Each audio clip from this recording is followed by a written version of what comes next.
Today we have a great revenge story in the form of a crazy wardrobe malfunction. We'll get into that in a bit, but first, I made it impossible to budget a raise or bonus for my boss. This was about 20 years ago, but I was reminded of it by a friend and felt people might enjoy.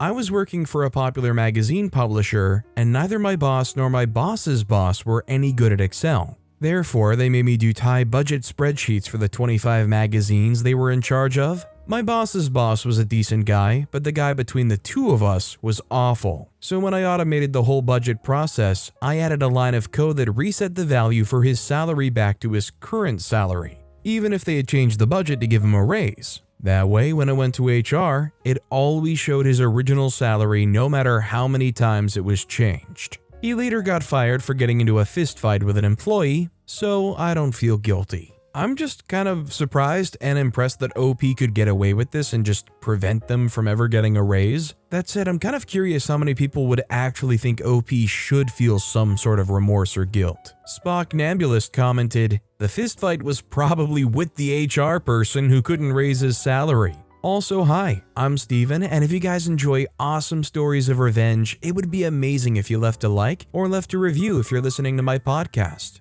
That said, our next story is Neighbors parking badly to keep a space for their son. I was reading some posts on here and felt my petty revenge may give some a light chuckle, as it did me when I done it. Years ago, I lived somewhere that parking wasn't allocated, but there was a car park shared by a lot of people. If we all parked well, there wasn't an issue, but there was one family that would always park badly so that they could keep a space for each other. One day, I came home from work pretty tired and seen they had just left enough space that I could squeeze my tiny van, Ford Transit Connect, in between the two parents' cars. I wouldn't be able to get out the driver's door, but I could just hop out the back doors instead. I done just that, having a good laugh to myself as I escaped out the back of my van, thinking to myself about how they were going to have some amount of trouble getting into their cars the next day. Never heard anything from them. I wonder what the conversation was when their son came home to find he had no spot reserved and the parents couldn't get out. You know what I'm actually the most curious about is if this actually shaped or changed their behavior at all going forward. I mean, the revenge is good and all, but like, how many times do people that are jerks enough to even do this in the first place,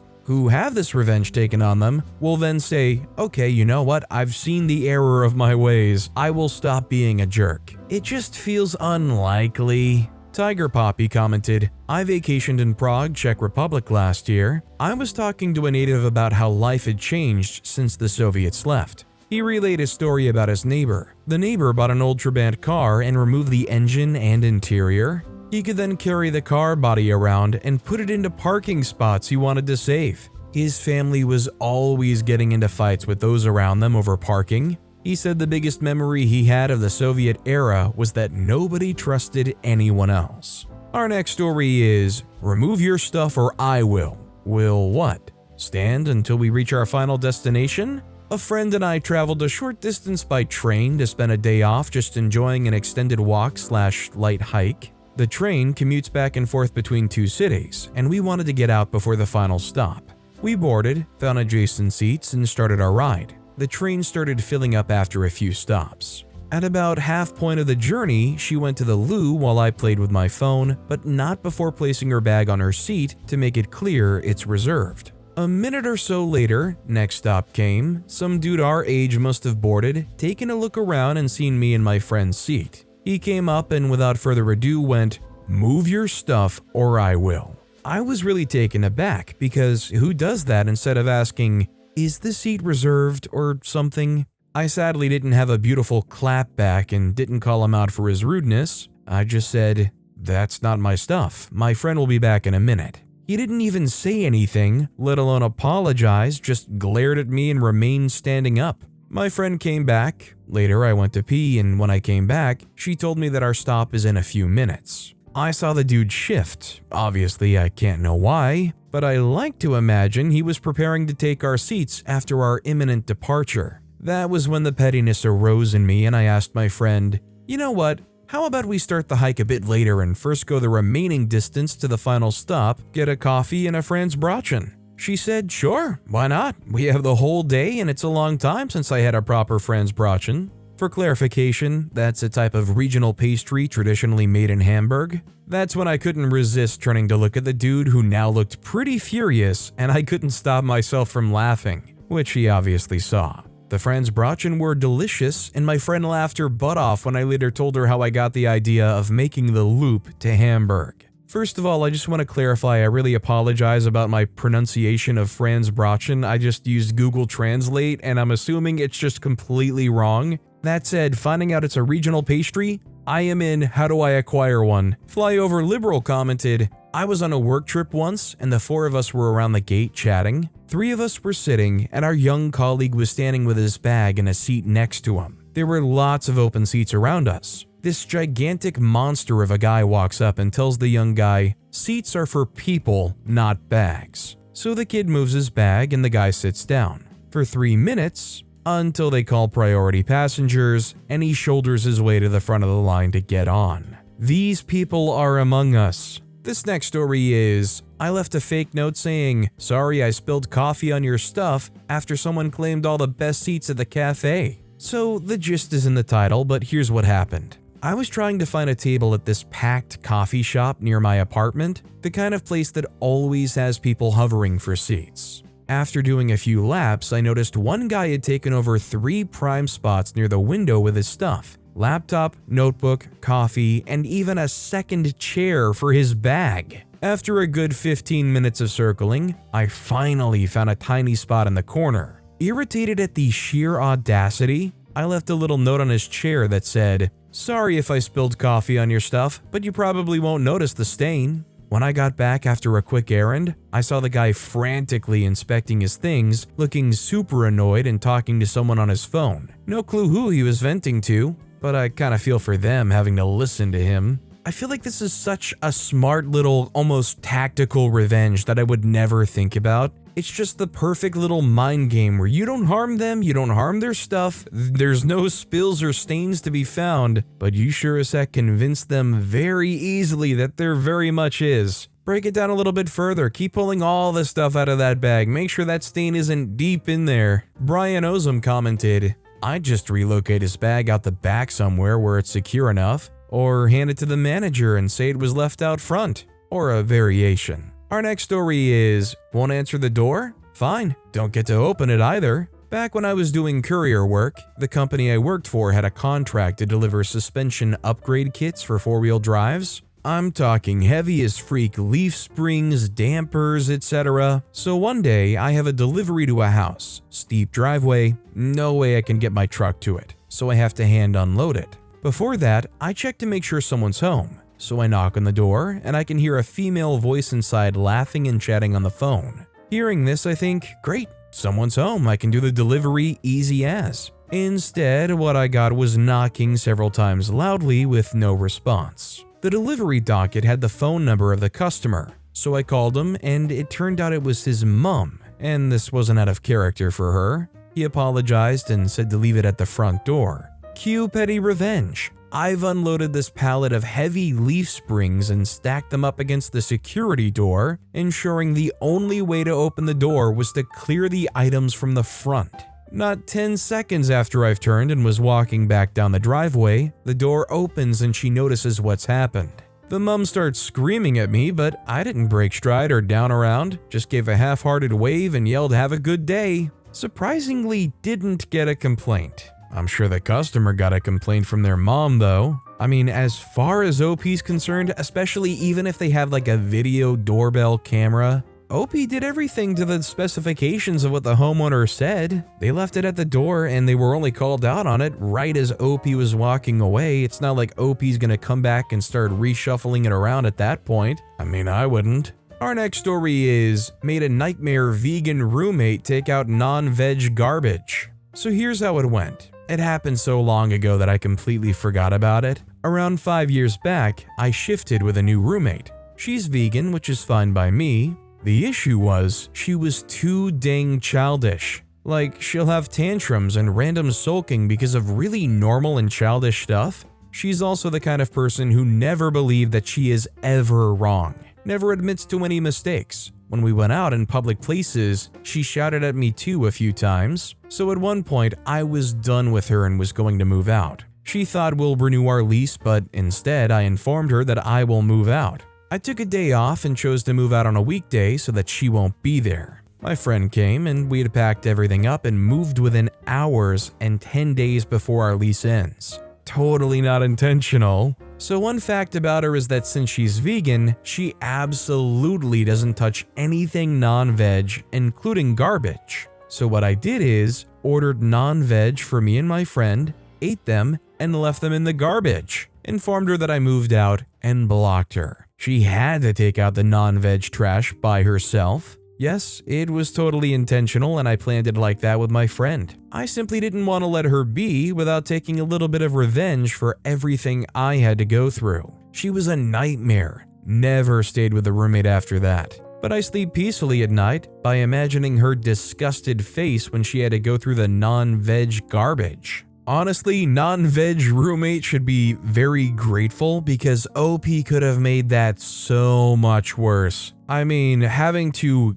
gasp, take out the trash, oh poor them. Honestly, I would be willing to argue that they made up some BS rule about, oh, I don't take out non-veg garbage, just to have an excuse to say, you always are the one that's gonna have to take the trash out. They probably just didn't want to have to take it out to the dumpster themselves. Zealous Ideal Fail 946 commented, "It's too bad he didn't buy a package of really inexpensive bologna from a discount store. You could have put slices everywhere of that mystery meat. It would stick to mirrors, windows, etc. Not that I would suggest anyone do something like that." Ahem. Our next story is, saw the boss who fired me yesterday and it's not going well for him.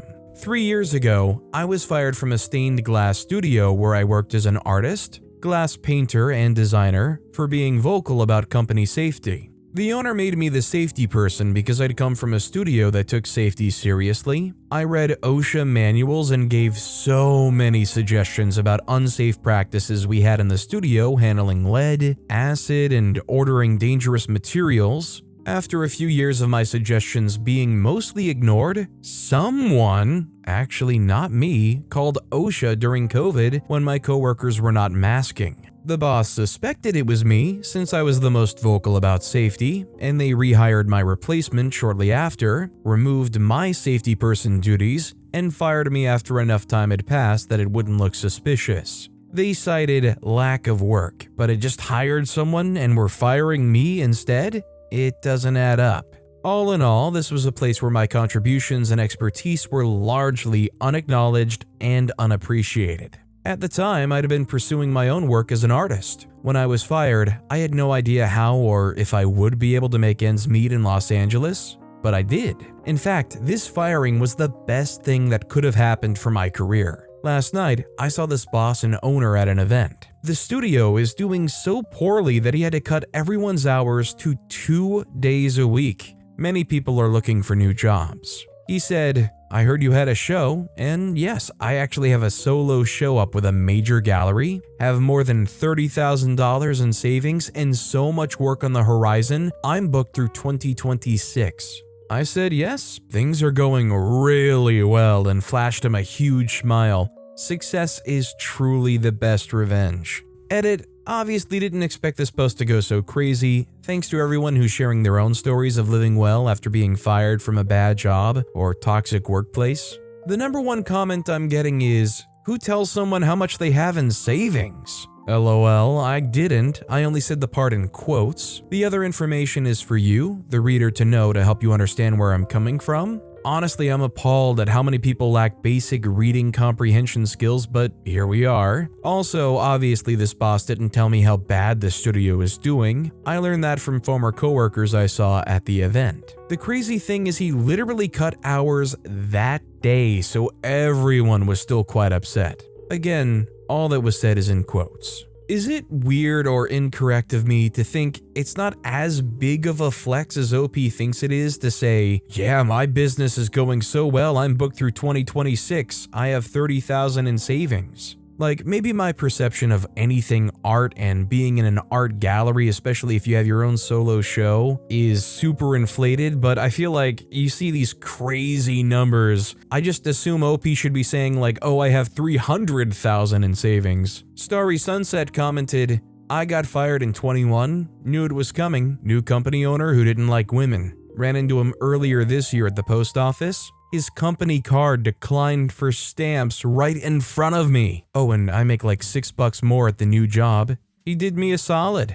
Our next story is, I will physically explode if I don't tell someone about this right now. It's random and not that serious, but I am dying and I have to get this out. Got my first big tattoo today. I've been planning it for years and was really excited about it. My family aren't super into tattoos, but I sent it to our group chat anyway. My mom, who is often nasty for no real reason, responds, "How much did that cost you? Send me my money." I never borrow money. I just needed physical cash a few days ago and my mom had some, so she gave that to me and I bank transferred her. She obviously didn't see the transfer. Okay, but is it hard to ask nicely? I was so salty. But I politely point out that I actually sent it already. She ignores me, no worries, but I'm still quietly annoyed. About an hour later, she messages me asking how to log into my Apple TV. I'd recommended a TV show and gave her my login details last week, but she was having issues logging in.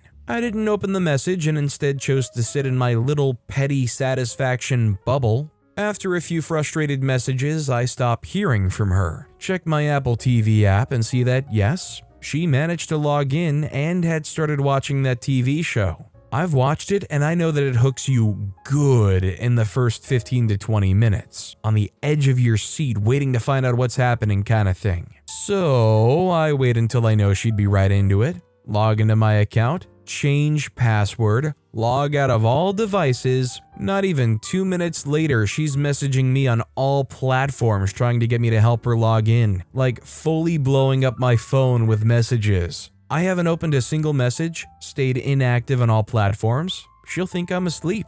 I'm really sitting here kinda scared. I don't know why, but freaking exhilarated. I feel like this is kind of like baby's first standing up to your parent kind of moment for OP. Like that's the energy and vibe I'm getting from this. My question is, what's OP's response going to be if and when they do finally respond? Is it just going to be like enjoying the satisfaction of kicking them out for the moment and then just, giving them the new password or something? Farcar55 commented, "Scared the same way you would be if you were a child and were worried about being in trouble with your parents. Scared because children setting boundaries wasn't normalized in your house growing up. Scared because you're not used to standing up to your mom and are subconsciously concerned about the fallout. All very normal, so no worries. Sometimes you'll feel weak and physically shake from the adrenaline resulting from the fear. As you get used to setting boundaries, it gets a tad less scarier every time." Edited to add, the body is going into flight mode when you feel scared, so running in one spot,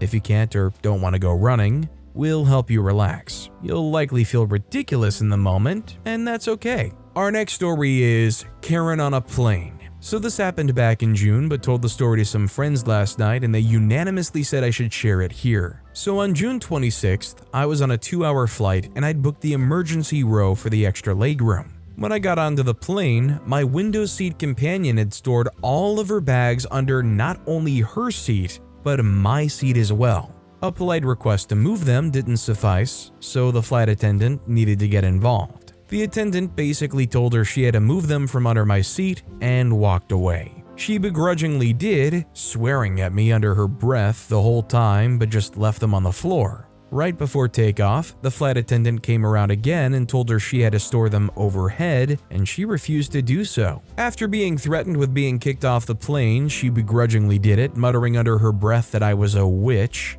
Over the next 2 hours, as I try to work on my laptop, she got up to get out of her seat no less than 13 times. I counted. Each time she stood in the aisle, did a small stretch, smirked at me, and then got back in her seat. 8 to 10 minutes later, repeat. Once we took off, I noticed that she was reading a book.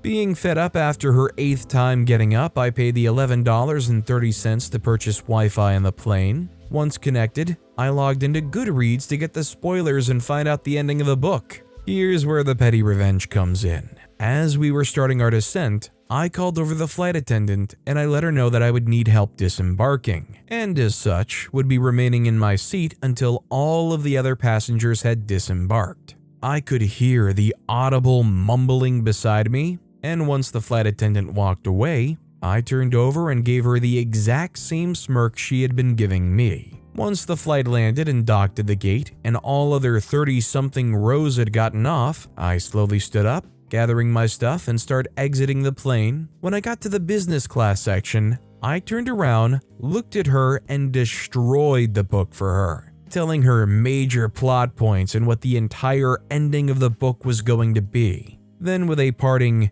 "Have a great day," I walked off. That's right, I turned around, looked her in the face, looked her up and down, and said to her, at the very end, "Dumbledore eats Dobby the elf. Dumbledore eats Dobby the house elf." Bet that evil Karen didn't see that coming. Also, the title of the story, Karen on a Plane, I just got pictures of Samuel L. Jackson in my head. I have had it with these bleep bleep bleep bleep. Overall row 4108 commented, "I was hoping you were going to say after taking your time being assisted off the plane, you ran down the concourse, but what you did with the book was kind of brilliant." Our next story is, petty neighbors moved out, business went under. So my neighbors just moved out and I thought our story would fit here. I and my brother moved into this house about a year and a half ago. It's a pretty expensive house and our parents bought it outright. Our family is well off, but we keep it pretty low-key as we've been poor and my parents just got a bit of money through their long-term realty investment a couple of years back. Anyhow, from the get-go, since the time we were checking out the house, we didn't show off our wealth. My parents rode their motorbike there and I even biked there. Our neighbor, who rents the house and doesn't own it, literally looked down on us. The first thing he asked was if we were there to rent the house. We said we were buying and he looked at us with disbelief. From then on, he would only greet my parents and wouldn't even look at me and my siblings. His flat was a shop on the ground floor, so he would always park his car in front of our flat. At first, we didn't mind as we hadn't moved in and were just there to oversee renovations. But even after we moved in, he kept on parking right in front of our house. I didn't have a car back then, but my brother also opened a shop and needed the front of our house cleared so customers could get in. For the whole year and a half, the neighbor and his family didn't talk to us. We tried to greet them several times in the beginning, but we were snubbed, so we went silent with them too. Anytime they parked in front of our flat, we would immediately go tell them to take their car out. They always acted annoyed, but would comply. After a few months, they stopped parking as our store got more customers than theirs. I remember one time when we were on a family trip, my dad drove his expensive Lexus to pick us up. We caught them coming out to check the car when we weren't there on camera and looked shocked. Every time I was cleaning our motorbike, the neighbor would look at it with a schmuck look on his face. But then I got my first car, much more expensive than theirs, and he never dared look at us again. But anyway, as time went on, their business was going under.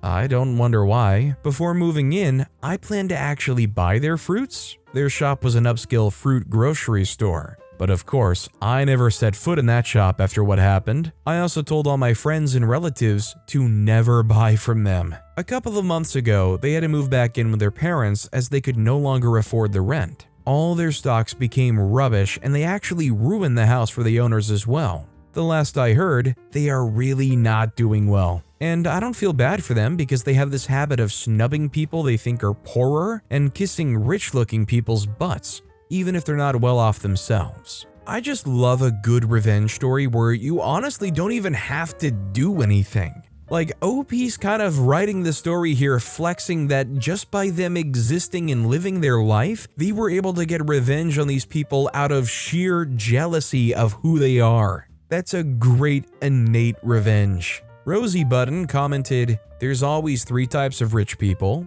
We have the rich wannabes that show off all their goods. Then they're rich but keep it quiet, deliberately buying junk cars, etc. Then there's the rich wannabe poor person who are starving themselves because they buy too much expensive stuff for their budget." This next story is, "Shouldn't block mall entrances. I didn't do this but benefited from it. Yesterday, I needed to go to a store that's in a mini mall during the afternoon rush hour. In front of the mall is a divided highway, and if traffic backs up to the point where the main entrance is, you have 2 to 3 light cycles before getting through the light. An idiot, who I'll call Mr. Bird, decided to stop for the light by blocking the entrance to the mall, and when he saw people waiting to cross the traffic to enter, he held out his hand, flipping those of us waiting to cross over off. The light changes, and the guy in the closest lane doesn't move, and the person in front of Mr. Bird decided not to move and waved us on. So the 6 cars waiting to cross over made the tight U-turn, drove past the guy waving us on, and used the mall entrance in front of them. There was no crossover point here. When it was my turn to make the U-turn, Mr. Bird was banging on his steering wheel with one hand while holding down the horn. Guy was going full-on psycho. After I parked, I got out and looked. The light was red, and the person who let us around him was still several cars from the intersection, so nobody was inconvenienced. And about 30 minutes later, I was heading back home. I noticed Mr. Bird's car stopped with a motorcycle with blue and red lights behind it in a parking lot where the local cops routinely stop people for cutting another long light by speeding through the lot. I'm not gonna lie, that last bit kind of reminded me of this one spot I drive by sometimes where there is like a quick cut through you can do through like a gas station parking lot. I try to be upstanding, but sometimes when there's that huge line, it's just so much easier to drive through the parking lot and pretend you're gonna get gas so you can go on. And every time I'm just waiting for like some surprise cop car hidden and tucked around the corner or something. Our next story is Bully embarrassed herself at reunion and I let it happen. A woman I went to high school with grew up to be a self-obsessed, obnoxious lawyer who asked on my Facebook wall whether my kids have autism because I let them watch too much TV. Go freak yourself. So at our 30-year reunion, she came right up and hugged me like she wasn't the biggest jerk around. She was wildly underdressed in jeans and t-shirt. Immediately, I noticed that her fly was down. And not just down, but gaping so her panties showed. This is so petty. I saw it, I smiled at her, made small talk for a moment, and moved on with my evening. It was a pretty big break of girl code, but seeing her fly down and all the pics posted to Facebook that night, not gonna lie, it felt pretty dang good. You know, I was gonna bring up the debate of whether or not most people in that situation would compromise and just tell them. But I mean, when you think back to what they posted to OP's Facebook wall, it's so messed up. I imagine most people would have utter contempt for this person. Honestly, I can't imagine too many people would even say a thing to them or would be giving them some choice words to begin with. Designer Escape 6264 commented, "We were talking at work about things like this. One girl said the meanest thing she ever did was after she ran into an enemy at a bar, she noticed the other girl had a pair of underpants stuck to her pants by static cling. Like when you take clothes out of the dryer and put them on. She went over to tell her, and the enemy immediately started in on her. She said, I just walked away and let her walk around that way all night." Our next story is, neighbor kept parking in my spot, so I gave her a taste of her own medicine. Alright, so this might not be the pettiest thing out there, but it felt amazing at the time. My apartment complex has assigned parking spots, and each unit has one spot that's, yours. For weeks, my new neighbor started parking in my spot after work. At first, I let it slide, figured she got confused or whatever. But when it kept happening, I left a polite note asking her to please use her own spot. The next day, I come home and yep, her car is there again. She crumpled my note and left it under her wiper like she was proud of ignoring it. So I decided I'd just use her spot instead. Every day, without fail, I parked right in her designated spot. It took 2 days before she started leaving notes on my car asking me to stop. I kept switching spots with her until she finally knocked on my door to confront me. I just acted clueless and told her, "Oh, I thought we were doing a swap since you were using mine." She sputtered out some excuse, but she finally stopped. Now, every time I pull into my spot and see her car not there, it's a tiny little win. Fight fire with fire, right? I mean, I don't know what advantages or point there was for her to use somebody else's spot, but I mean, it leaves their spot open. Everybody's assigned one, right? So, I mean, why not? Now, the thing that I would get livid about is if the parking spot that they have is way down at the other end of the parking lot. Last thing I want to do after getting home from work is to have to walk across the whole parking lot because Susie Q wants to take my spot. I don't like the way you make me walk. Coder Joe 1 commented, "I had a neighbor do this, taking my assigned covered parking spot. I parked directly behind them and went to bed. Luckily, there was enough space for others to get past my car.